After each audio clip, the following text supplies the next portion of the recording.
Pourquoi je soutiens Tshisekedi? Il ne faut pas me poser cette question pour répondre au thé. Je peux soutenir Moïse Katumbi, pas soutenir. Très bien. Il faut que ça soit congolais que tant que tu as 287 millions de dollars, il y a peuple congolais. Au salaire qui n'a pas nini, parce que Bukangalo de alité. Non. Nous ne pouvons pas attendre ces années-là pour être beaucoup de faire mandat pour la constitution. Donc, il y a un vrai pasteur à Congo, il y a Fachi. Berger, il y a Nganga, il y a avant le peuple, il y a match pour qu'il y ait Nganga. Parce qu'il a le pouvoir ancestral reconnu par la constitution. Échec Yandeko Bumba na ville à Kinshasa, ezali échec ya IDPS. Je peux soutenir Moïse Katumbi, pas soutenir. Très bien. Il faut que ça soit congolais que tant que tu as 287 millions de dollars, il y a peuple congolais. Au salaire qui n'a pas nini, parce que Bukangalo de alité. Non. Nous ne pouvons pas attendre ces années-là pour être beaucoup de faire mandat pour la constitution. Donc, il y a un vrai pasteur à Congo, il y a Fachi. Berger, il y a Nganga, il y a avant le peuple, il y a match pour qu'il y ait Nganga. Parce qu'il a le pouvoir ancestral reconnu par la constitution. Échec Yandeko Bumba na ville à Kinshasa. Mbote Nabino Balandi ya Masolo ya Congo Télévision, tous en direct ya ville province de Kinshasa dans la commune de Lingwala. En face ya Kalufungula. Le lopo Nabino toponi sujet la jalousie dans un couple, un signe d'amour, taux d'infidélité.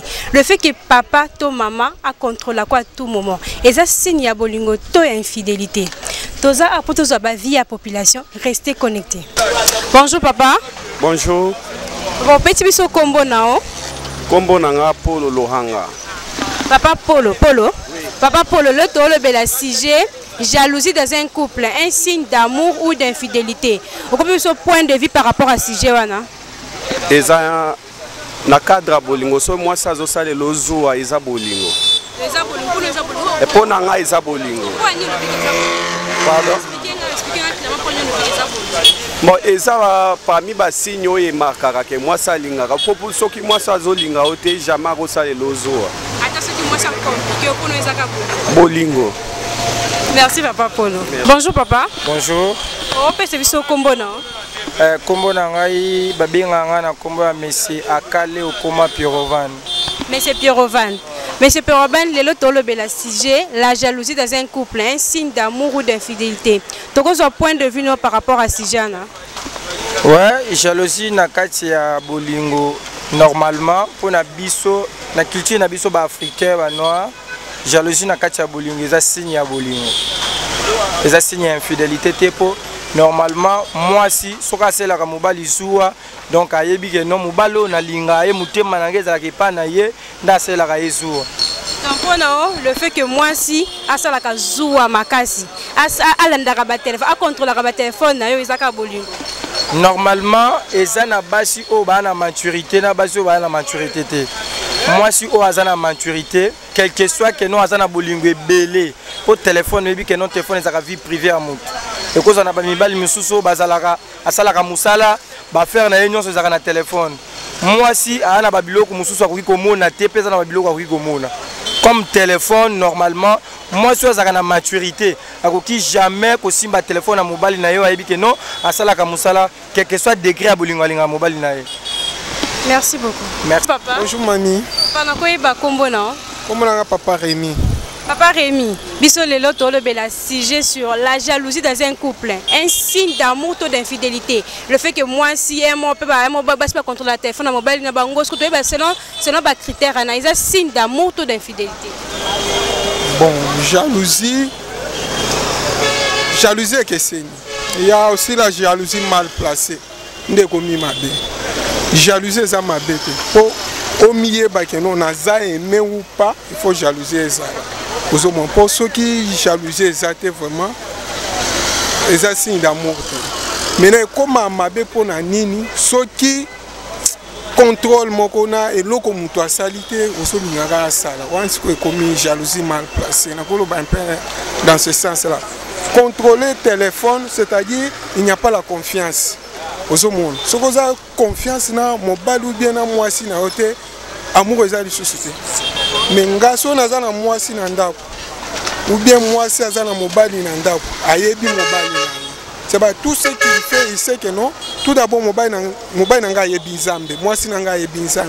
C'est-à-dire jalousie ne cause ya makasi te confiance ezali mais soki ozomwa moto azocontrôler de près wana c'est-à-dire bazokosana soki bazokosana sa bolingo eza te c'est un peu dans ce sens-là. Merci beaucoup. Bonjour. Narozo a kombo non? Komonanga Séraphin Ilunga. Mais c'est Séraphin Ilunga. Le tolo la sujet, la jalousie dans un couple, un signe d'amour ou d'infidélité. Donc selon yo, le fait que moi sinon, obimi to copine yo, obimi ozongi moi retard à contrôler quoi à tout moment. Selon yo, bablo ça va un signe d'amour ou d'infidélité. Non. Et ça signe à bolingo. Et ça signe d'amour. Donc le fait que abima parce que R a ça la pour deux mois de signe d'amour. Ah ouais. Et ça signe d'amour. Et fait qu'à contrôler quoi mingi. Ouais. Ah ça va genre pour deux yo pour être à l'aise. Tu dois être à l'aise. Ils sont à l'aise, hein? Yo le fait signe d'amour. C'est que doit être à l'aise. Ah oui, ils sont à l'aise parce que azamwa sinangai. Fallait un moko à contrôler ngai makasi. À contrôler makasi. OK. Déco Séraphin. OK. Pour la déco Séraphin, jalousie dans un couple, c'est un signe d'amour. Donc on est au bien jalousie dans un couple, c'est un signe d'amour. D'accord, merci maman. Bonjour. Bonjour combo non? Voilà, Clarisse. Maman Daris, la jalousie dans un couple, le fait que moi si à contrôler moi si ton mobile à contrôler mon mobile à tout moment, à déranger mon mobile à outil moussala à tout moment, selon yo, c'est un signe d'amour ou d'infidélité. Et ça signe d'infidélité parce que mon mobile a permis que faut que de la permis et puis ce qu'on commence à la bongo raisonner ma béque à outil na banzela ma bé peut-être à ça la ma bé mais ce qui n'a pas ça la ma bété à kendara moussala na retourna yena ninga ma bété. Donc si je comprends bien pour nous, il y a un signe d'insécurité. Ce qui moi si à contre mobile à tout moment, il y a un signe d'insécurité. Donc on va se sentir déjà que non bandaza ya wana. Eh, ça bongo ya. Merci beaucoup maman. Bonjour papa. Bonjour. Narozo kombo non? Oui. Trésor Santo. Trésor Santo. Oui. Papa Trésor Santo, tu le sujet la jalousie dans un couple, un signe d'amour ou d'infidélité. Le fait que maman a abandonné le contrôle mingi boy, est un signe d'amour ou d'infidélité? Oui, pour moi. Et ça parce que mon tout temps que lingana, jamais mon ninga ko cancela mon ninga mabete. Parce que tant que cancela mon ninga mabe, to lingana ki nga mobali ndena lobaki ke nona linga poto fanda mais ekomi ke no yo banda ko cancela nga nako kendo loka isu nani tant que nona pona yo ke no to fanda na yo ndakumo ko tango na vandisi yo nga mutu na futela ndako yo fanda mais siko tango o cancela nga mabe wana ke nona komi ko sola na bato yo banda ko landela bapeli nanga et ça normal c'est. Donc on a dit que maman sentit vraiment l'insécurité. Oui, maman sentit l'insécurité secondaire au monde que non babiloko wana. Eza insécurité mais eza que non donc nakolo banini eza pardon. Donc eza ba imagination kaka ndenge yaka. Vous comprendre pour eza comportement eza ndenge na ye. Pour que non moto akokoma nzambe te. Oui, tu es mal à l'aise. Tu es mal à l'aise vraiment. Singa na kombo na ouais. Moto pesa na na kombo no mba. Moi je réponds au nom de Claudine. Maman Claudine. Nous sommes donc on parle sur notre sujet la jalousie dans un couple, un signe d'amour ou d'infidélité. Le fait que tu rentres chez toi à la maison fatigué, tu trouves papa à la maison. Papa te dit tu étais où depuis longtemps? Je t'ai appelé, tu faisais quoi? Parce que tous les actes que papa est en train de faire, c'est signe d'amour ou d'infidélité. Quand je suis ici, quand tu rentres à la maison, papa quand se posait la question, mais tu viens d'où? Je t'ai appelé depuis longtemps, tu m'as pas répondu. Qu'est-ce que tu faisais? Quelques temps après, ta collègue ou bien ton collègue t'appelle au téléphone. Quand tu finis à parler au téléphone, maintenant papa aimerait savoir tu parles avec qui? Puis le téléphone, contre le téléphone, moi aussi tu parles avec qui? C'est comme selon toi, tout ce que papa fait là, c'est signe d'amour ou signe d'insécurité? Donc papa c'est son insécurité ou bien c'est de l'amour? Je peux dire c'est un signe de l'insécurité ou l'amour. Tout ça. D'insécurité, oui. Il faut être libre quelquefois. Ah oui. S'il fait ça, donc je ne serai pas heureuse. Je serai comme si je suis dans l'insécurité totale.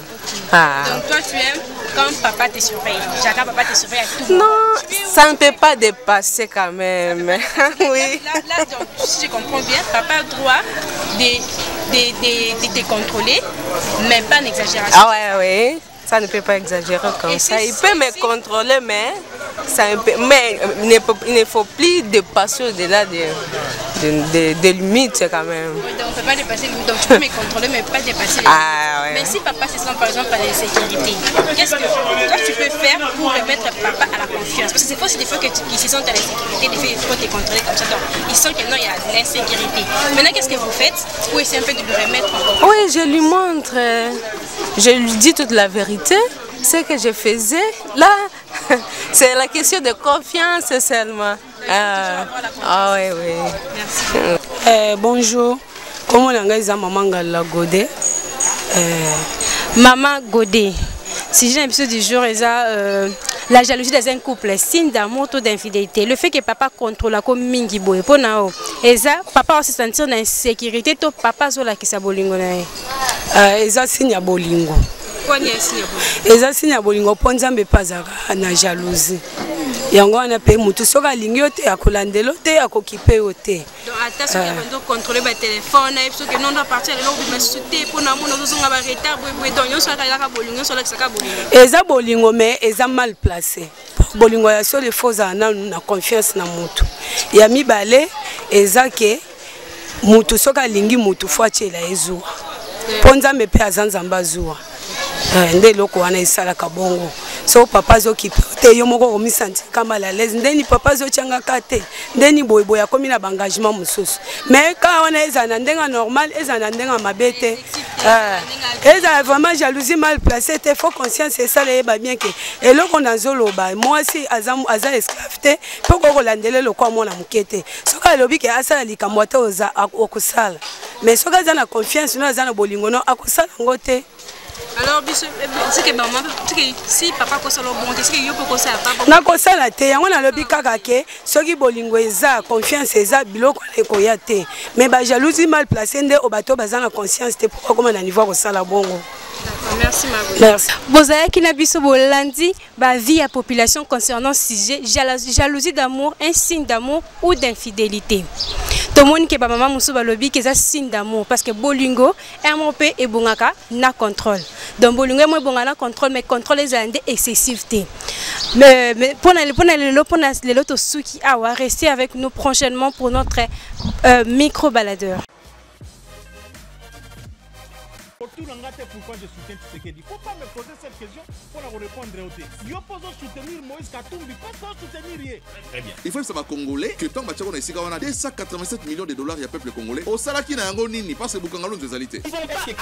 Non. Nous ne pouvons pas attendre ces années-là pour le été beaucoup na faire mandat bolingo chez constitution. Donc ndenge za na vrai pasteur à Congo ya boso eza fachi. Berger liboso ezaye, nganga ya liboso ezaye. Avant le parler beta match faut que ndako luka yende nganga parce qu'il a le pouvoir ancestral reconnu par la constitution. Échec yandeko Bumba na ville à Kinshasa, ezali échec ya IDPS.